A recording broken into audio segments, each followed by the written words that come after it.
Welcome to the 249 Marathon Project Week 6 update. In this video, I'll discuss all of the Week 6 training. I'll go through all the metrics, how my sleep went, how my nutrition went, and everything that goes into a successful training block. If you've missed any of the previous 5 weeks, now's a good opportunity to get caught up.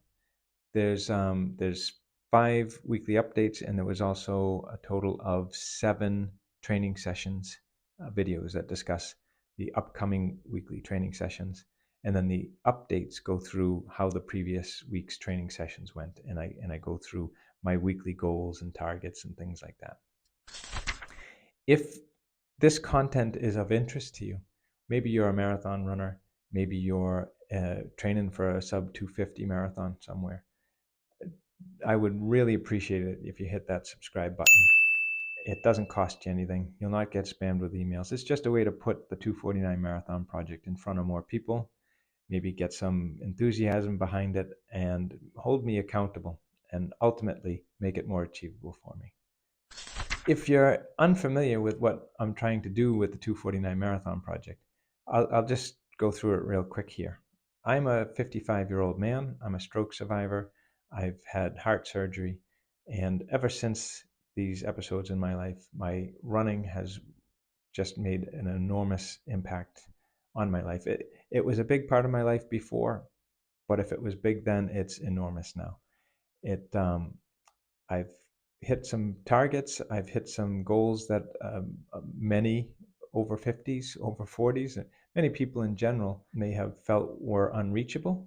However, they've been a driving force in my life to help me improve as a person and my overall health and well-being. My life has been improved through the sport of running, both mentally and physically. If this can be of any inspiration to you, motivation even, all the better. So that's what I'm trying to do with the 249 Marathon Project. I'm trying to hit a target that I previously thought would have been unachievable. However, over the last couple of years, it's feeling closer and closer, and I think I can do it. And if we can pull together and get some enthusiasm, I know I can reach this target. Week 6. It was a successful week. I have to say it was an exciting week in some parts. There was a lot of intensity. There was a good bit of volume. So let's start with Monday. Monday is normally a rest day or a no running day for me. However, this week I'm trying to build my miles on tired legs.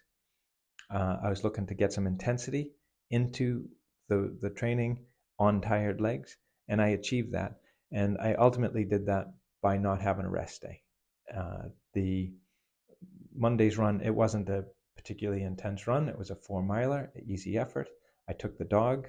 When you're running with my dog, there's no such thing as an easy effort. So there was a bit of pacey, steady miles in there.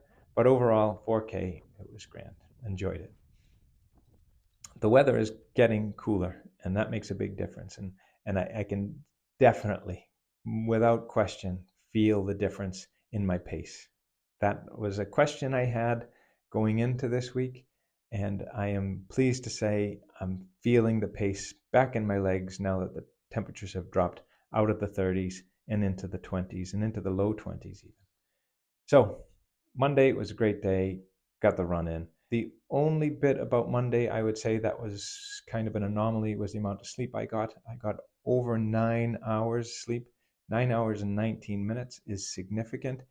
If you watch the week 7 training sessions video, I talk about the importance of sleep for runners and marathon runners in particular. The reason I brought that up in the week 7 training sessions video is because week 6 was all over the show for me as far as sleep goes. I had Monday was almost 9.5 hours. Other days I had less than 5 hours. So it was kind of up and down. I need to get back into a routine, a nice smooth week of decent sleep, good sleep, and I know that will come. That'll definitely come. Tuesday was one of those just exciting days for me. So my wife was away working in Ireland. She came back on Monday evening, and with her, she brought me a new pair of trainers. She got me a pair of Asics Nova Blast 3s. That's last year's model. The 4s are out now. But I haven't ran in Asics shoes since about 2014. I have to say they were terrific to run in. I put them on for Tuesday's 8 mile or 13K steady run. They're very light. I I don't think I've had a cushioned shoe like them before. They're very, very comfortable, smooth ride, wide toe box. I don't have a particularly wide foot, and I was a bit worried about the size of the toe box, but yeah, no bother at all. I laced them up good and tight, and felt absolutely fantastic. So it showed in my pace at 6:55 per mile, which is about 4:15, 4:20 per K. Yeah, so who's to complain about that for a steady pace for me anyway? That was excellent. I love the shoes, no complaints whatsoever. I'll put the daily metrics up here rather than discuss each and everything and try to get through some of this a little bit quicker. But there was no anomalies, nothing to be concerned about there on Tuesday. Wednesday I found a little bit harder than I expected to find it, but then again, I had a really good steady run the previous day, so I'm sure that had something to do with it. It was 22 degrees outside, which is about 72 degrees Fahrenheit. It was breezy, overcast, yeah, cool enough. But the session itself was a 10 miler or a 16K easy pace. Like I say, my legs were heavy. I was tired. I found myself working hard to get through the miles. But those are the ones that are important when marathon training. Marathon training is never easy. When you're getting into the bigger miles and midweek 10 milers, it's a significant run. So I had to rely on some mantras and some breathing techniques and things to get me through the run. I ended up videoing some of it and making a bit of a game out of it, some stupid thoughts and things like that and what have you. So it was a bit of crack as well. I eventually got through to the end, and I was, it's one of those things, you always come back from a hard run and you feel good because you put the work in, even though you didn't feel like doing it. So I'm very pleased with how that went. As far as the metrics go, you can see them up here. The only thing that I wasn't too pleased about was the calories on the day. A little bit more than I wanted. The problem in that case was 91 grams of fat. That's a lot of fat in a day. Healthy fat anyway, but too much. Um, Healthy fats are fine, but they are calorie dense, and I just don't have the room for that in my weekly diet. So something to grow on. That's kind of a recurring theme in this week. Everything was pretty good. I had some good days of eating and some less than good days of eating. So anyway, that was the only thing to report as far as the metrics go on Wednesday. Thursday was a tough session, one of the tougher sessions I've had so far. It was a split run, first 5 miles at sub 740 pace, which is 4:45 per K, and the second 5 miles at sub 640, which is sub 408, I believe, per K. It was, once again, it was windy, cloudy. The temperature was only 21 degrees or 70 degrees Fahrenheit. So conditions, yeah, that temperature is good for running for me. I think some people might find that warm. I That was in my wheelhouse. I can go personally. I appreciate it even a little bit warmer than that, but 21 or yeah, 21 was comfortable enough. I think it really helped, as I mentioned earlier. I think that the temperatures are coming down really helped me hit my targets, and that's why I'm feeling a lot more optimistic about my pace. I think I mentioned in the previous few weeks that I was thinking that it was the temperature, and I'm pretty confident that is the case. So on this run, my first 5 at sub 740s, no bother at all. Every single one of them, I hit 739 on the 4th mile, which was up a good hill. And uh, other than that, that was the only one that was even close. On the second five, it was the second five at sub 640 or 408, and I hit every single one of them again. Really, really good. Put a lot of hard work. The only one that was difficult in that one was 638, I believe, and that once again was a big long drag uphill. So yeah, I suppose we all struggle a little bit on the hills. Not even a struggle, but our pace will fall a little bit, and we make up for that on the downhill. So, it's all about effort. And in this case, it was a good, solid effort from start to finish. For this run, I wore my old pair of Alpha Fly ones. These are the trainers that have the popped pod in the front, but I still like them for the tougher sessions as far as the training sessions go. Friday was my social 5K. However, it was just myself, my wife, and the dog out. So I suppose we can call that social. It was relatively easy enough pace. However, like I mentioned with Monday's run, there's very little easy about running with my dog, but we got a nice easy 5K done. Enjoyed it. Now, the only thing I would point out in my metrics here was the calories once again. This time it wasn't the fats that got me, it was the 321 grams of carbs. And that's usually because Friday is Pizza Friday. And we have homemade pizza every Friday. So that'll do it. I do try to curb my appetite when it comes to some of these carbs and fats on a Friday. Before that, I didn't today. Saturday was another change of pace run. That was 3 miles easy, 3 miles steady, 3 miles easy. Or in Ks, that's 5K easy, 5K steady, 5K easy. This was a good run. Nothing really to complain about. I wore my Nike Zoom Tempo Next Percents. Overall, my average pace for the steady runs was probably around 7:10. So it was a good effort. Got good mileage in. It was pouring out in the morning. However, I didn't go out till noon, and by that time temperatures had risen a wee bit, and it had dried up completely. It was a beautiful sunny day, around 23 degrees Celsius or 73 Fahrenheit. Once again, it was the only thing to worry about on the metrics. I suppose if there was anything, it's slightly higher than I wanted to hit on my daily calorie intake at 2300. But yeah, we'll take it. Things do tend to get a little bit disrupted, or my routine, my daily habits, yeah, my targets that I try to hit, whether it's sleep, whether it's nutrition, whatever it is, tend to be a little bit skewed when we have company. So that's what happened on Saturday. But yeah. If the only thing that went wrong was I ate a few extra calories, I know I can pick that up. I know I was a bit hard on myself earlier in this program. I will need to be more disciplined. That'll come. That'll definitely. Sunday was another change of pace run. This was a 19 miler, 1 mile easy as a warm up, 8 miles at sub 7 minute miles, and then followed by 10 miles easy. I wore my Nike Alpha Fly ones, the old pair, once again.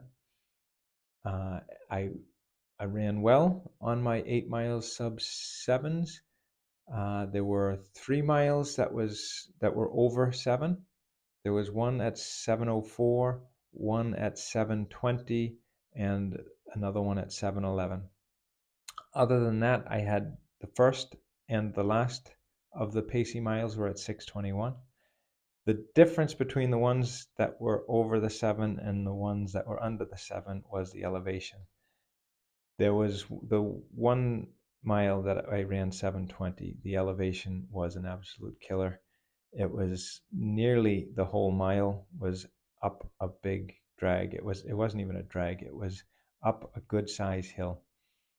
That slowed me down, but I have to say I was really pleased with the effort. I put the effort in, and that's what I'm after, right? So it was a really good session. I had company on the bikes next to me doing some filming, and yeah, it was, the miles ticked over nicely. I say I wore my Nike Alphafly 1s, my old pair. There was a point at about mile 10 that I was getting a stinging sensation in my left foot. I decided, I've had this happen before in Alphafly 1s where the bottom of the shoe around the midfoot would develop a slice in the foam. So I was concerned that that was happening and that the plate was lifting up into the insole and catching the bottom of my left foot. So I decided at that point I would turn around and head back home and then change my shoes and go out and finish the run. I had the hard stuff done anyway, so that's what I decided to do. When I got home and I changed the shoes out, I put the Nova Blast 3s on and I inspected the bottom of the shoe. And I was pleased to see that it hadn't sliced and it wasn't the carbon plate sticking up into the bottom of my foot. There was a rigid thorn that I must have stepped on at some point, and it was poking up through into the bottom of my foot on each foot strike and causing that stinging sensation. I pulled that out, and I haven't put the shoes back on again, but I'd be very confident that I won't have any issues like that again. Once again, which is kind of a theme for the week, was I ate about 2,300 calories. That's about the only thing that I would complain about on this day. My sleep was very low, just over 5 hours sleep. Again, that was to do with having company and going to bed later than normal, but yeah, that happens. But other than that, everything else went really well. Okay, so now into the metrics. As far as weight loss goes, my body weight on my Friday weigh-in was 155.2 pounds. So that's a drop of 2.2 pounds or 1 kilo. Very pleased with that. Kind of thought, as I mentioned last week, I thought that's where I would be, and pleased to say that's where I was. And that's despite the additional calories that I've been consuming. So I think what we can see there is my body is getting into that machine mode where it's just churning through the calories. That is that I was kind of waiting on that to happen, and it's happening. So I'm probably that's why I'm not overly concerned with the additional calories that I've been having. I suppose the only thing I would say is I'm not pleased with the amount of fat I had, or that I'll need to watch the fat content a little bit better, even if it is healthy fats, avocados and peanut butter and that kind of thing.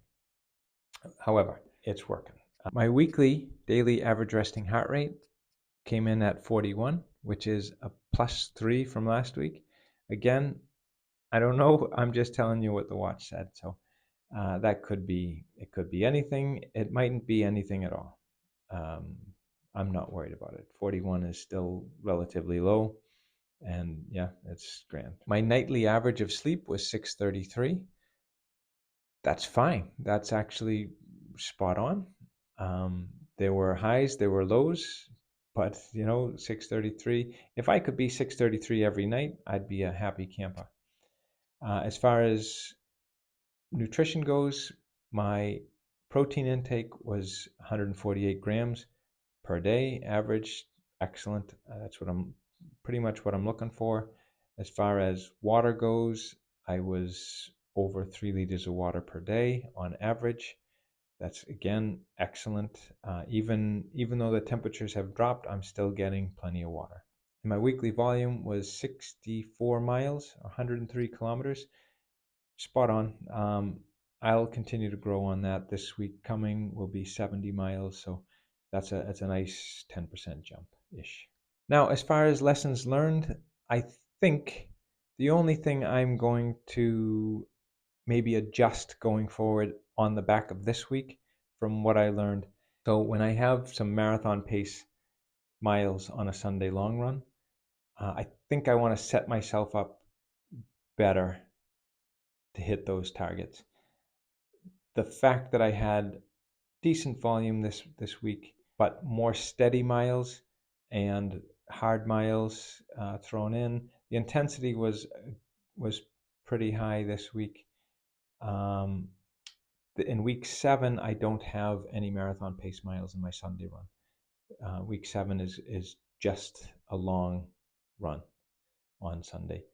Going forward after that, there'll be a lot more of these marathon pace miles, and I will try to set myself up with a couple, 2 or 3 days of either easy miles or fewer steady and fast miles leading into that, because I think that Sunday long run with marathon pace miles in there, that those are going to be key sessions coming into this section of the plan.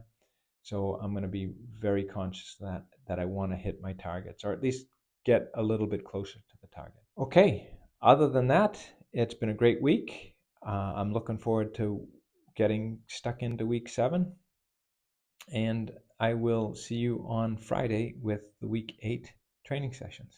Have a great week and happy running.